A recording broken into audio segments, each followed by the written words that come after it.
नमस्कार। आज हम एक YouTube वीडियो ट्रांसक्रिप्ट को देख रहे हैं। इसमें आत्माओं, तंत्र मंत्र और अनदेखी दुनिया की काफ़ी बातें हैं। हाँ, मसानी रोग से लेकर तांत्रिकों के साथ जो आत्माएं चलती हैं उन तक कई दिलचस्प और सच कहूँ तो थोड़े हैरान करने वाले दावे भी हैं इसमें। बिल्कुल।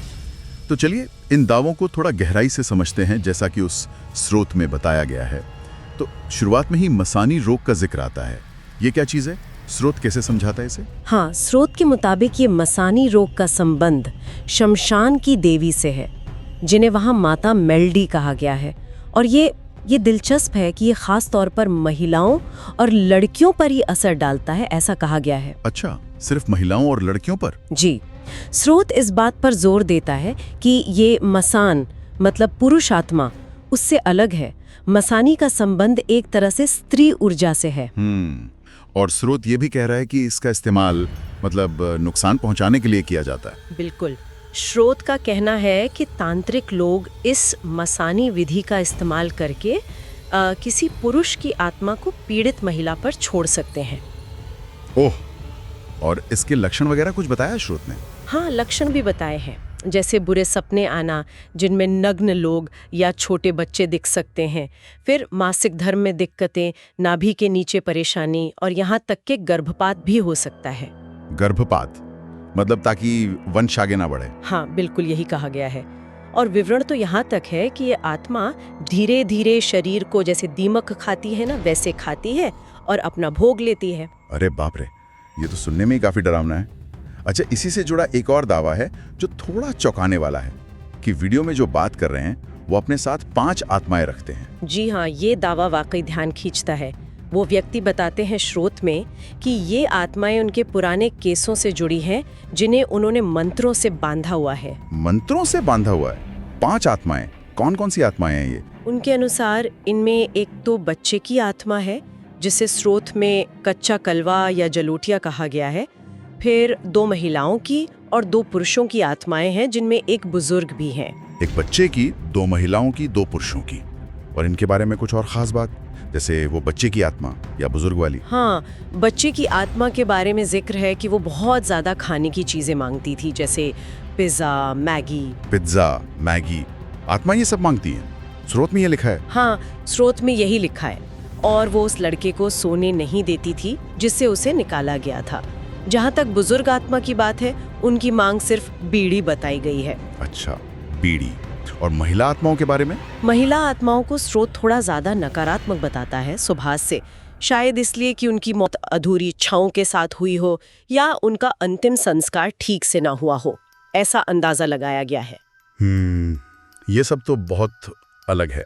खैर, इन आत्माओं की बात से थोड़ा आगे बढ़ें तो स्रोत उन दावों पर भी सवाल उठाता है जहां लोग कहते हैं कि उन पर देवी देवता आते हैं, जैसे हनुमान जी या कोई माता।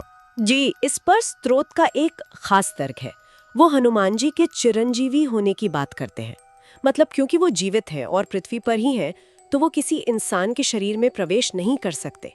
ये तो एक तर्क है। और क्या कहता है स्रोत? स्रोत ये भी कहता है कि असली दैवी शक्ति, उसका जरा सा अंश भी इंसान का शरीर झेल नहीं सकता। व्यक्ति फौरन बेहोश हो जाएगा। घंटों बैठकर बातें करना, वो तो मुमकिन ही नहीं। इसकी तुलना उन अघोरियों से की गई है जो सालों साधना करते हैं, फिर भी भगवान के स्वरूप को पूरी तरह धारण करना उनके लिए भी बहुत कठिन होता है। तो स्रोत के हिसाब से ज्यादातर ऐसे दावे या तो झूठे हैं, या फिर कोई और संभावना, या फिर ये हो सकता है कि किसी काबू किए हुए प्रेत को ही देवी देवता का नाम देकर इस्तेमाल किया जा रहा हो। ये भी एक संभावना बताई गई है। अच्छा, मतलब असलियत में दैवी शक्ति नहीं बल्कि कुछ और हो सकता है। ठीक है। इसी तरह स्रोत में जगहों के महत्व पर भी जोर है, खासकर चौराहे पर। चौराहा क्यों महत्वपूर्ण है तांत्रिक नजरिए से? स्रोत के अनुसार चौराहा मतलब जहाँ 4 रास्ते मिलते हैं, वो तांत्रिक क्रियाओं के लिए एक अहम जगह है। वहाँ उतारे रखे जाते हैं। उतारे? ये क्या होते हैं?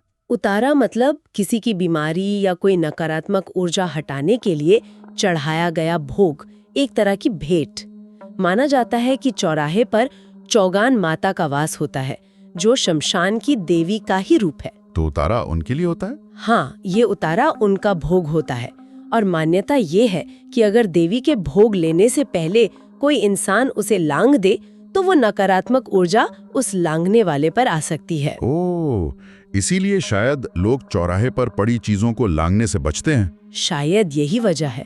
हालांकि स्रोत में वो व्यक्ति ये भी कहते हैं कि अब वो उतारे चौराहे पर नहीं बल्कि शमशान में करते हैं, ताकि किसी बेगुनाह पर असर न पड़े। हाँ, ये एक जरूरी बात है। तो आज हमने इस स्रोत के आधार पर मसानी रोग की अवधारणा देखी, तांत्रिकों के आत्माओं को साथ रखने वाले दावों को समझा, देवी देवताओं के आवाहन पर जो शक जाहिर किया गया है उसे जाना, और चौराहों जैसी जगहों के तांत्रिक महत्व पर भी बात की। हाँ बिल्कुल। और ये सब सुनने के बाद एक सवाल तो मन में उठता ही है।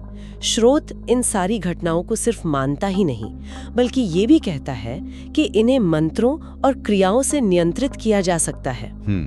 तो इस तरह की मान्यताओं का आज भी बने रहना, ये कहीं ना कहीं उन शक्तियों को समझने और शायद काबू में करने की जो इंसानी कोशिश है उसे दिखाता है। वो शक्तियां जिन्हें हम विज्ञान या तर्क से पूरी तरह समझा नहीं पाते।